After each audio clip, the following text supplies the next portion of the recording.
I was recently made aware that Ken Ham of Answers in Genesis has a YouTube channel, and I naturally decided to watch it to see if it had any material, and, well, it did. Like this video where he attempts to argue against a critic of his. So, young Earth creationists are religious folks who typically come from evangelical backgrounds in the West. It's basically anybody who believes that the Earth was created more or less in its present state by God or another divine being approximately 6,000 years ago. If you've never heard of this before, you might be saying, oh my, what about the inbreeding? For the record, I have not cut anything out. Ham did not give us any introduction to who this person is before he started playing their video, nor did he give us any sort of context to the video he is responding to. And no, he did not link the video he's responding to in the description.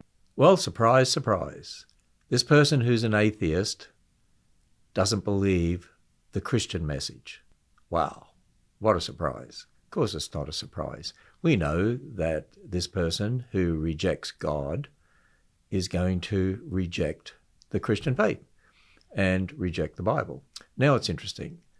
She, first of all, talks about, these creationists, they're religious people. Young Earth creationists are religious folks who typically come from evangelical backgrounds in the West. Well, I got news for you. Everyone is a religious person. Everyone has a worldview. She has a worldview. As an atheist, her worldview is based on naturalism. That's her worldview. That's her religion. Her religion is everything is material. Her religion is there's no God. Everything's explained by natural processes. That's her religion.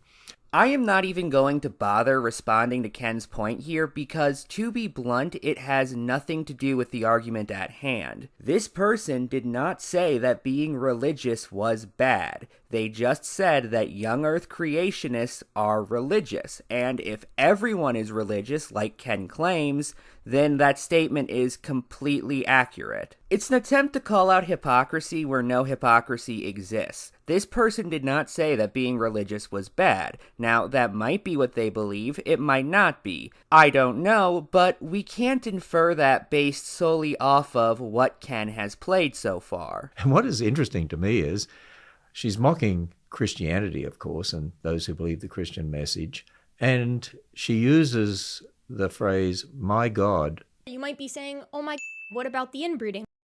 So she rejects God, but she uses the word God. But of course, it's taking God's name in vain, and I think that's because she does not want to acknowledge who God is. Ken says a little more after this, but all I'm really going to respond with is, if she had said Great Caesar's ghost, would you have similarly said she didn't want to acknowledge who Caesar's ghost is? The other thing is, she mentioned the term inbreeding. You might be saying, oh my, what about the inbreeding? Inbreeding.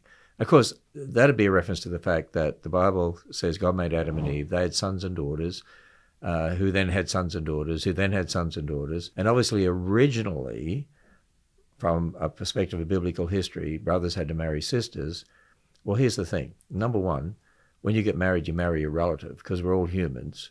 It's just today you don't marry a close relative. Now, Abraham married his half-sister, and that wasn't a problem. Why is it that close relatives don't marry today? And the doctrine of marriage, anyway, comes from the Bible, and it's one man for one woman. Heterosexual monogamy comes from the creation of agriculture, which happened long before the Bible was written, let alone the New Testament, which is where Ken is quoting from, was written. There was no difference between a man and woman getting married originally back at the time of Adam and Eve than a man and woman today, except in the closeness of the relationship. Well, at the time of Moses, God brought in a law that no longer should close relations marry. And one of the problems is today we've got all these accumulated mistakes because of sin.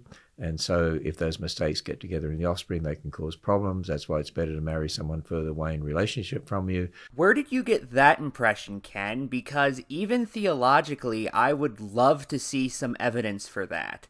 The actual reason why inbreeding is discouraged in our society is because the lack of genetic diversity in the offspring causes a lot of problems. We can even see this empirically with dogs, specifically purebreds, who are forced to inbreed in order to keep their purebred status.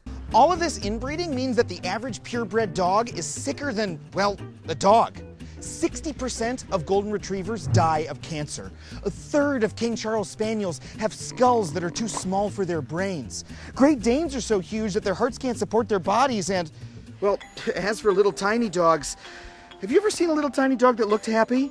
They know there's something wrong with them, and they know that we did it to them. Hi, Ed. And now we come to the bulldog.